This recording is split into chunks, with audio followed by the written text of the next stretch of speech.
Alo, chào Vinh, xin chào các bạn. Hôm nay thì mình sẽ chia sẻ một cái món bánh rất là ngon luôn á. Dễ dàng nè, có cái độ dai dai mềm mềm và béo nước cốt dừa, hòa cùng với cái vị thơm của lá dứa. Mình ăn nó có cái độ ngọt thơm, đậm đà, rất là ngon luôn. Thì mình ăn được 2-3 ngày luôn á, bánh vẫn mềm ngon. Thì mời các bạn cùng vào bếp để thực hiện bánh ngon, cũng như là đăng ký kênh để nhận các video mỗi ngày ủng hộ mình nha. Thì mình có đây là một nắm lá dứa, các bạn sẽ đem cắt rồi mình xay nhuyễn. Xay xong thì mình sẽ lọc được 400ml nước lá dứa với 50g lá dứa tươi. Thì các bạn chọn cái lá dứa già nha, cho nó có màu đậm. 400ml nước cốt dừa thì mình dùng tỷ lệ là 800ml nước hai loại này. 150g bột gạo, 50g bột năng. Thì mình dùng hai loại này là 200g. Và 150g đường thốt nốt, chút xíu muối. Bột thì mình sẽ lường nè, mỗi một muỗng vậy là 10g. Thì các bạn dùng cho mình là 5 muỗng canh bột năng nha. 150 bột gạo tương đương 1 chén. Muối thì bánh nó sẽ đậm đà. Phần đường thốt nốt thì mình cho vô luôn. Bánh này thì các bạn dùng đường thốt nốt nó sẽ thơm. Và nó có thêm cái màu vàng á, mình hòa lẫn với màu lá dứa thì nó sẽ ra đẹp hơn. Còn nếu không có thì các bạn dùng đường cát cũng được. Phần nước cốt dừa thì mình sẽ cho vô hết luôn. Rồi các bạn sẽ bóp sơ sơ nha. Thì mình bóp cho phần bột nó tan thôi à, chứ đường thì nó sẽ dễ lợn cợn á, chút mình rây lại. Rồi bột nó tan hết rồi nè, mình sẽ cho nước lá dứa vô luôn. Rồi các bạn cũng khuấy đều nha. Thì phần đường nó sẽ tan ít, còn một phần nó sẽ còn lại á. Bây giờ thì mình sẽ rây nó vô cái chảo nè. Mình rây lại để bảo đảm cho phần đường nó tan, cũng như là bột nó không có bị lợn cợn. Rồi các bạn sẽ bỏ đi cái phần xác này nha, lợn cợn mình bỏ đi. Bắt lên bếp luôn ha, mình sẽ khuấy với lửa nhỏ. Mình khuấy liên tục để cho bột của mình nó không có bị ốc trâu. Bây giờ các bạn thấy nó hơi đặc đặc rồi nè. Mình cũng tiếp tục khuấy nha. Nhớ để lửa nhỏ. Rồi bây giờ nó sẽ đặc lại như nè. Lúc này thì các bạn phải nhanh tay. Nếu mà làm không kịp thì mình tắt bếp đi, rồi chút mình mở bếp lại. Cái bước này phải nhanh tay để cho bột nó lỏng ra, nó không có bị ốc trâu và nó dễ mịn màng hơn. Mình khuấy liên tục một hồi, bắt đầu bột của mình nó mịn vậy nè. Và nó có nước cốt dừa nên các bạn thấy bột nó bóng. Rồi mình cũng tiếp tục mình khuấy đều với lửa nhỏ để cho bột của mình nó chín kỹ.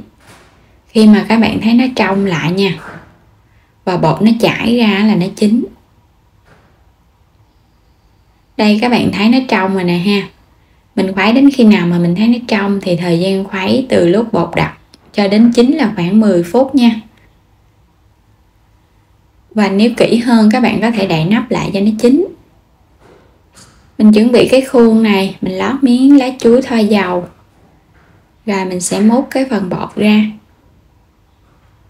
Thì nếu mà các bạn sợ sống mình có thể lấy chút xíu bột mình ăn thử nha. Nếu bột nó tan ngay trong miệng là nó chín. Và mình nhìn mình thấy nó trong vậy nè, là nó chín. Dàn bột cho nó mỏng ra nha, để cho cái lớp mặt nó láng mịn.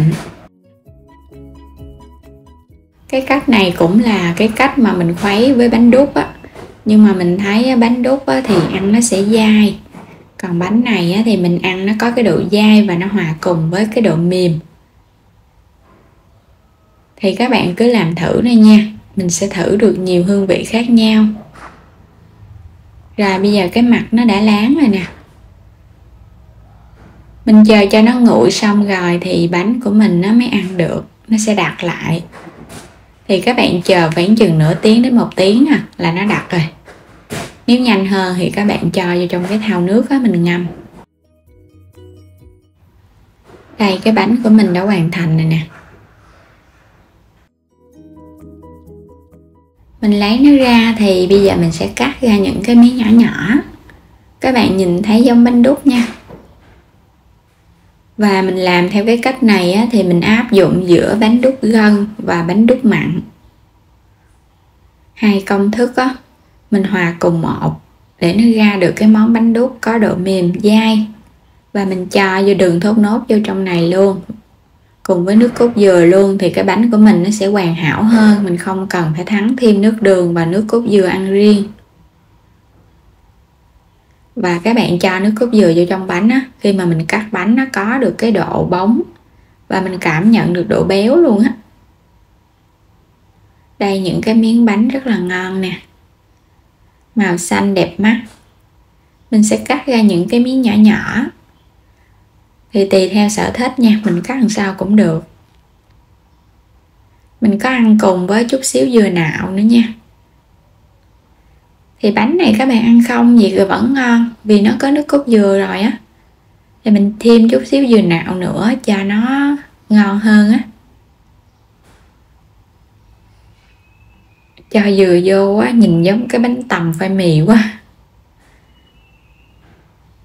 Rồi bên đây thì mình cho thêm một chút xíu mè rang nữa. Hấp dẫn quá. Một công thức mà mình ra được hai món bánh nè. Một món bánh với dừa và một món bánh với mè rang. Thì mình sẽ ăn thử cái bánh mình thêm dừa nha, để coi nó tăng thêm cái độ béo. Thì mời các bạn cùng thưởng thức. Ăn nó ngọt á các bạn, và nó thơm béo mùi dừa nữa. Và đặc biệt rất là thơm mùi lá dứa nha. Rồi mình sẽ cắt thử nha. Nó mềm mại nè, và nó thơm cái đường thốt nốt á. Bánh này thì các bạn dùng đường thốt nốt nó sẽ ngon hơn là đường cát. Hấp dẫn quá. Thì đến đây á, mình cảm ơn các bạn đã theo dõi ủng hộ kênh của mình. Và nếu có yêu thích kênh của mình á, thì vui lòng đăng ký kênh nha, để nhận các video mỗi ngày miễn phí ủng hộ mình. Like và chia sẻ những video nữa. Rất là ngon luôn á. Nếu như mà các bạn thích cái bánh mà nó có cái độ béo béo mềm mềm, thì mình áp dụng thử cái công thức này của mình nha. Có mùi thơm của lá dứa. Thì ngoài lá dứa các bạn cũng có thể dùng cà phê, nó cũng thơm nữa đó, nhưng mà cái bánh nó sẽ ra màu đen. Và đến đây thì mình chúc các bạn ngon miệng với món bánh này nha. Xin chào tạm biệt và hẹn gặp lại trong những video tiếp theo.